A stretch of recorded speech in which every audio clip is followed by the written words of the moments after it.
샬롬, 사랑과 결함. 5번째. 난 네가 이겼다고 생각 안 해. 나도. 그럼? 나는 대답하지 않았다. 대신 윤다혜가 들고 있는 것을 빼앗아 내 가방 안에 쑤셔 넣었다.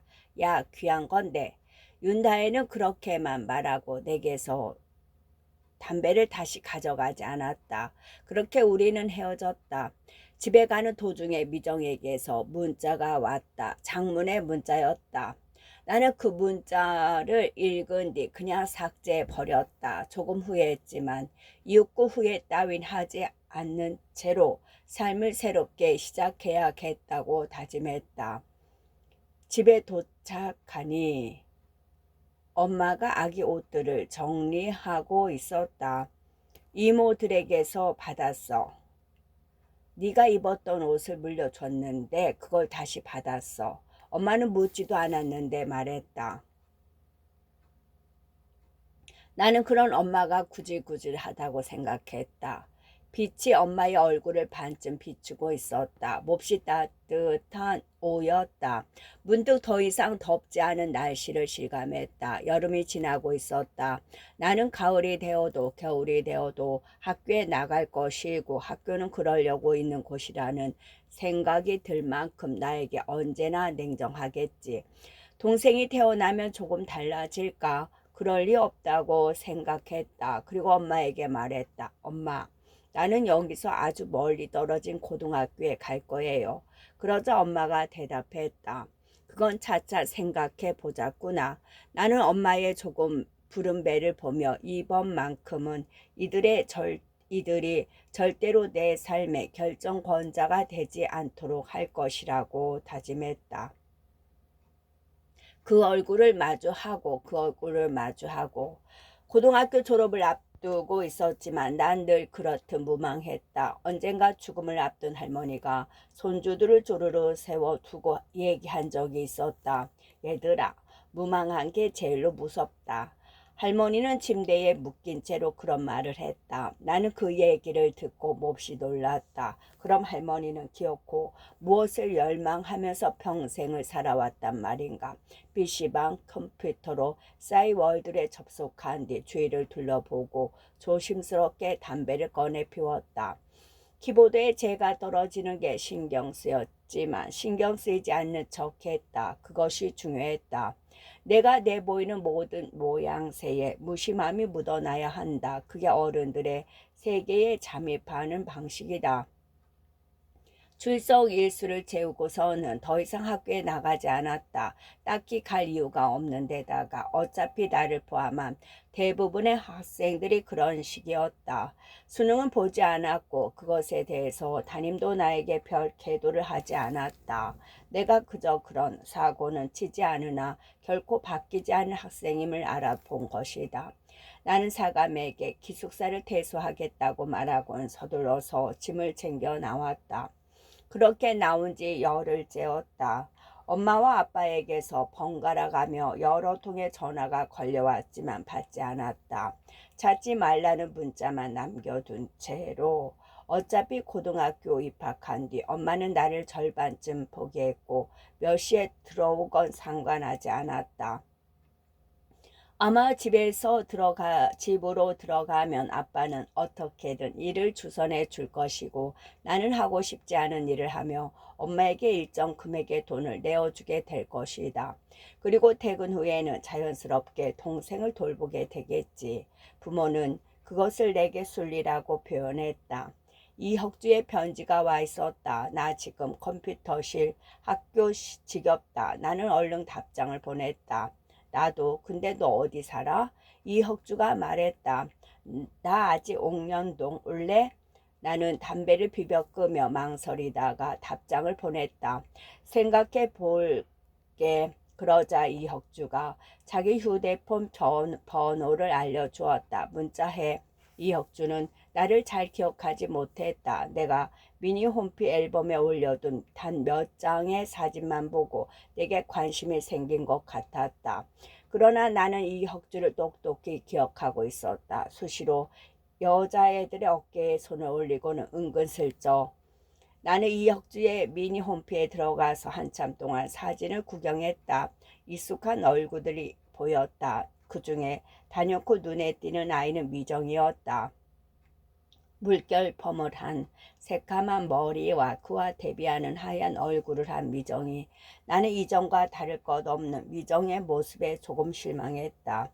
하지만 그건 미정의 잘못이 아니다. 나도 내가 중학교를 졸업하고 아주 다른 사람이 되었다고 믿었지만 그건 사실이 아니었다. 나는 그저 제약의 길을 걸어온 나머지 제약이 된 사람일 뿐이었다.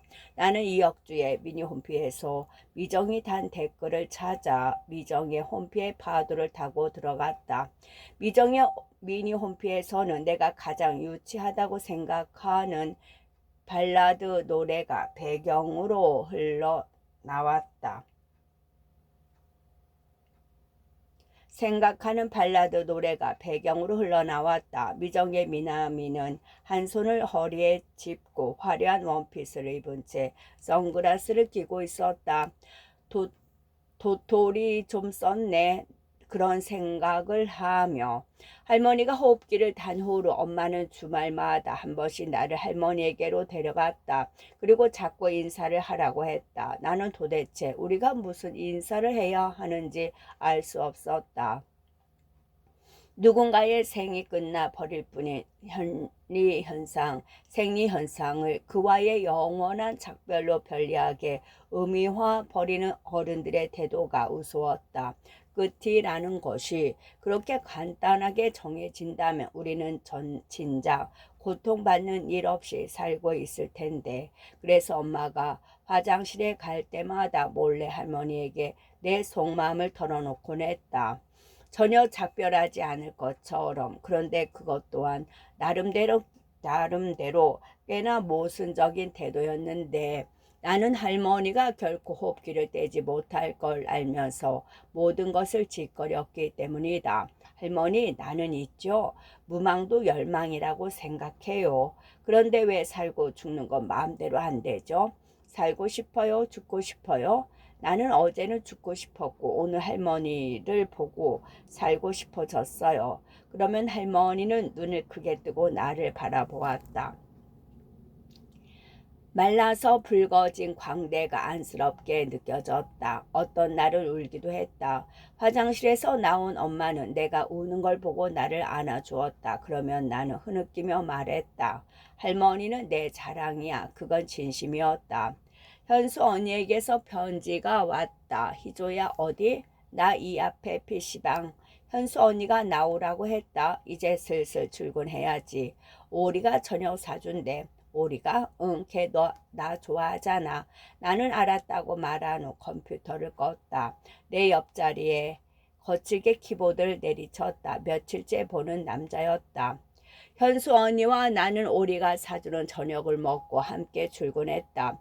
홀복으로 갈아입고 내가 설거지를 하는 동안 언니는 쿠션으로 자기 뺨이며 이마를 세게 때렸다. 오리가 오늘 21년 산 먹겠대. 언니 대박. 오리 진짜 돈 많나 봐.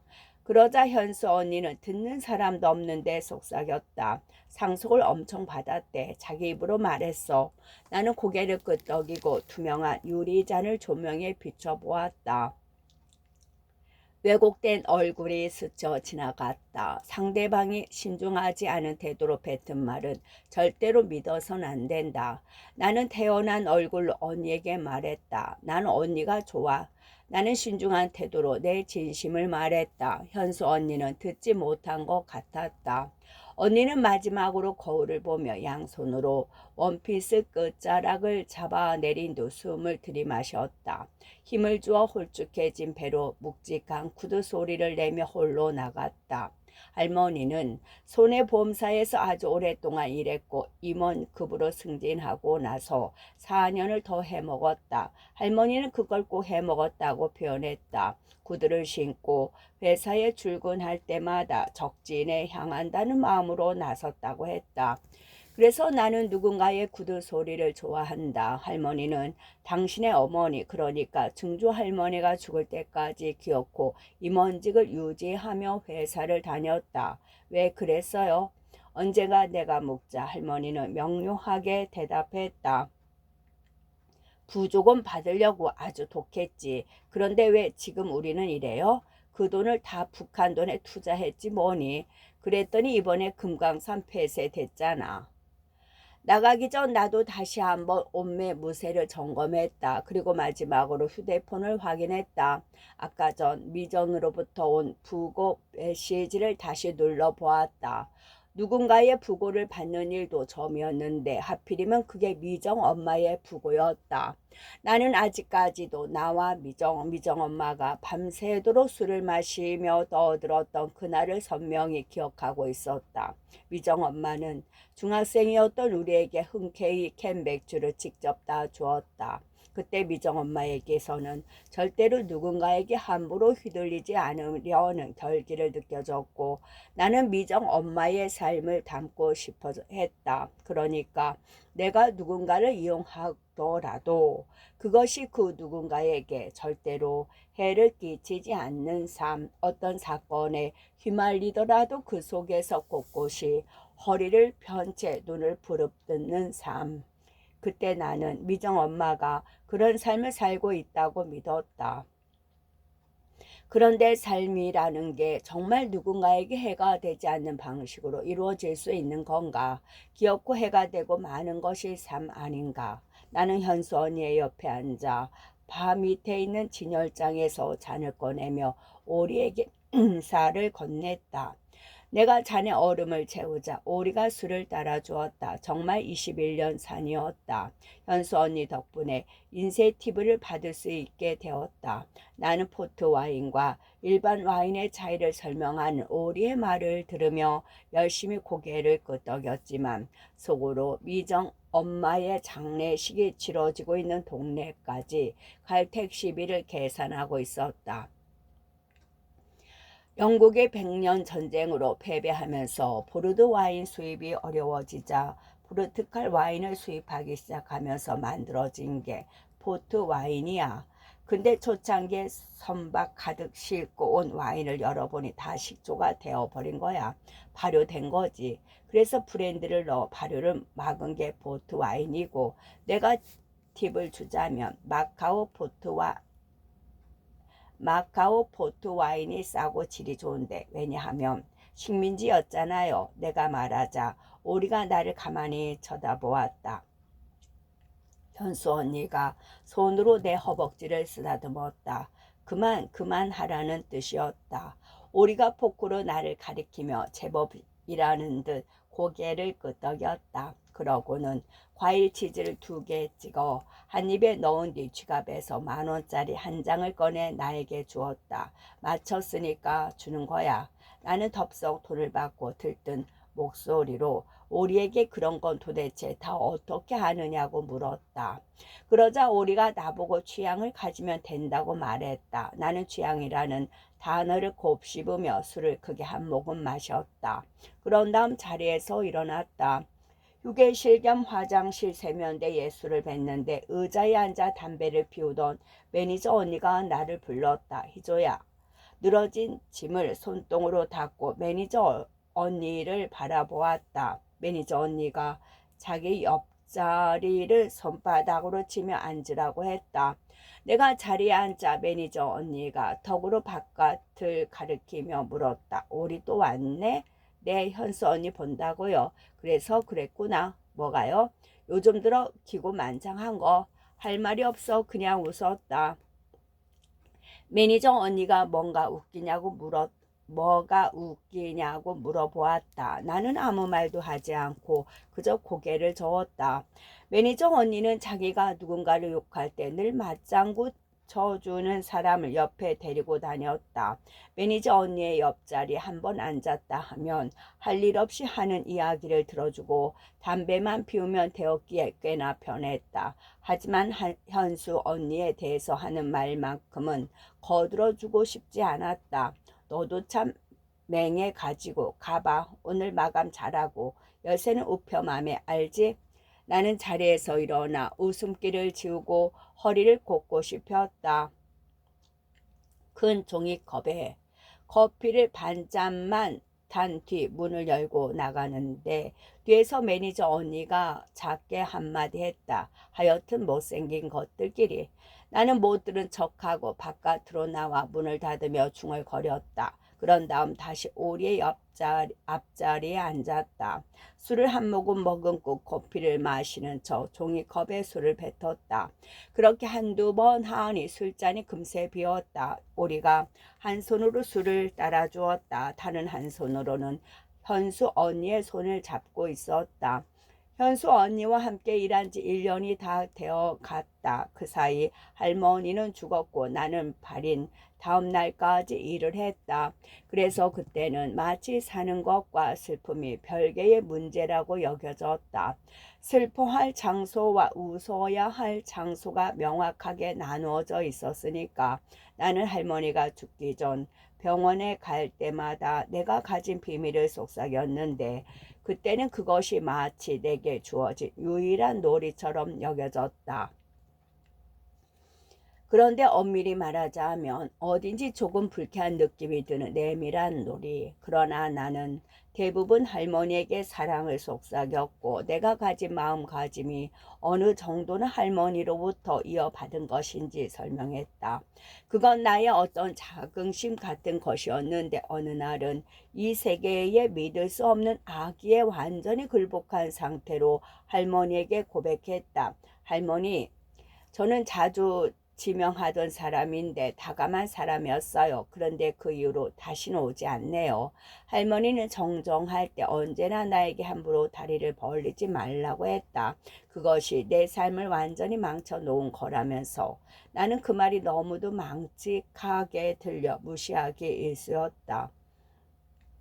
그렇지만 이제 누워있는 할머니에게 그 사실을 실토하게 된 것이었다. 할머니, 그런데 나는 단 한 번도 할머니의 말을 허투루 들은 적이 없어요. 잠시 뒤 할머니 눈에 눈물이 고였다. 나는 휴지로 톡톡 두드려 닦아주었다. 현수 언니는 내가 마감을 할 때까지 기다려 주었다. 물론 일을 도와주지는 않았지만 옆에서 다리를 꼰 채로 심심하지 않도록 계속 말을 걸어주었다. 하필이면 사는 집 방향이 같아서 조금 부담스러웠다. 또 이 앞에 PC방에서 밤을 새울 계획이었는데 언니와 나가게 되면 영락없이 집 쪽으로 가야 될 것이었다. 내가 우편함에 열쇠를 넣자마자 언니가 가자 하며 팔짱을 꼈다. 나는 속수무책 언니를 따라가면서 적당한 시점에 친구를 만난다고 둘러대기로 마음먹었다. 그런데 언니가 먼저 선수를 쳤다. 너 갈 데 없지? 응. 며칠째 옷 두 벌로 버티고 있잖아. 나는 아무 말 없이 머리를 쓸어 넘겼다. 현수 언니가 담배 2개비를 꺼내 1개비를 나에게 줬다. 채워줄게. 나와 현수 언니는 담배를 다 피우고 언니의 집으로 향했다. 현수 언니의 작은 원룸에서 우리는 라면을 먹은 뒤 같이 씻었다. 언니는 발가벗은 채로 오리가 내게 10,000원을 건네던 몸짓을 우스꽝스럽게 따라하며 깔깔거렸다. 나도 따라 웃었다. 그러다 갑자기 생각나서 말했다. 언니, 매니저 언니가 우리 보고 못생겼대. 그러자 현수 언니가 발끈했다. 지는 다 고친 주제에 그러면서 매니저가 살을 빼기 위해 새벽마다 108매를 한다고 했다. 그게 말이 돼? 내가 묻자 현수 언니가 곰곰 생각하더니 고개를 끄덕였다. 그렇지. 다이어트 먹으라고 거짓말한 것 같아. 진짜 시도할 뻔했거든. 나는 언니와 대화하는 내내 마음이 조금 변했다. 다 씻고 언니는 침대에 나는 바닥에 누웠다. 비록 장판에서 쩍쩍 소리가 나고 냉장고 소리가 신경 쓰일 정도로 좁은 한 평 반 1.5평짜리 원룸이었지만 괜찮았다. 찜질방이나 PC방이 아닌 곳에서 자는 게 무척 오랜만이었다. 그런데도 잠이 잘 오지 않았다. 자꾸 미정이 보낸 부고 문자가 생각이 났다. 중학교를 졸업한 지 꽤 오래됐음에도 그때의 기억들은 수시로 나를 괴롭히곤 했다. 요새 미정을 떠올리면 그 다음으로 전혀 다른 한 장면이 불현듯 머리를 스친다. 아주 깊은 밤에 엄마와 단둘이 차를 타고 할머니의 집에 가던 날 할머니가 처음으로 호흡기를 단 날이었다. 그날 엄마는 우리가 할머니의 집에서 찾아내야 할 것이 있다고 했다. 평생 할머니 수발 다 들고 재산마저 뺏기면 그게 등신천지가 아니고 뭐니? 밤에 도르는 한적했다. 앞이 잘 보이지 않아 조금 무서웠다. 그래 엄마도 그랬는지 자동차의 한쪽 라이트가 고장이 났다고 투틀거렸다. 그런지 오래라면서 고치자니 차라리 차를 사는 게 낫겠다는데 중고차를 사면 다 늙어서까지 타기 어려울 것 같고 새 차를 살 돈은 없다고 했다. 그러면서 밤 운전을 할 때 야생 동물을 만나면 어떻게 해야 하는지에 대해 알려주었다. 사람들은 야생 동물을 만나면 어떻게든 치지 않으려고 핸들을 꺾잖아. 그러면 안 돼. 치고 가야 돼. 그래야 안전한 거야. 그게 살 길이라고. 핸들을 확 꺾지 않도록. 그게 큰 사고를 막기 위한 길이야. 나는 엄마가 야생 동물을 앞에 두고 가속 페달을 밟는 모습을 상상했다. 죽어나가는 동물들도 길 위에 패대기 젖은 수많은 짐승의 시체들을 떠올리자 나는 그것이 몹시도 끔찍하게 여겨졌고 그런 말을 아무렇지도 않게 내뱉는 엄마에게 화가 났다. 그럼 난 엄마가 붙잡은 핸들을 꺾을 거야. 그러자 엄마가 단호하게 말했다. 나는 그런 너를 뿌리칠 거야. 나는 그런 엄마의 어깨를 밀쳐낼 거야. 그럼 우리는 더 이상 가족이 아니게 되겠지. 난 그런 엄마를 죽일 거야. 엄마가 갓길에 차를 세웠다. 그러고는 나에게 그런 말을 해서는 안 된다고 단호하게 일렀다. 나는 엄마보다 더 단호한 목소리로 말했다. 그렇다고 해서 그게 내 잘못이 되는 건 아니야. 아무것도 모르는 엄마가 잘못인 거야. 내가 무슨 말을 당하는지 알기나 해? 엄마는 나를 빤히 바라보다가 다시 차를 출발시키며 말했다. 너야말로 모르는 게 너무 많아. 나는 있지. 이조야, 지금 미치기 일보 직전이야.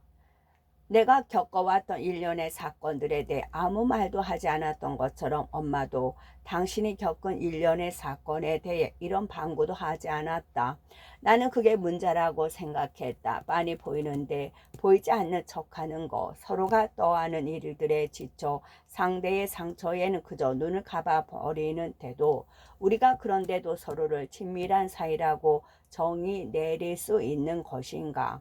나는 현수 언니의 마른 등을 바라보며 나를 이렇게 만든 일련의 사건들을 떠올렸다. 시시때때로 폭력에 노출되었던 어린 시절, 들짐승처럼 날뛰던 동급생들의 멸시와 맞물린 우리 집의 가난 같은 것들.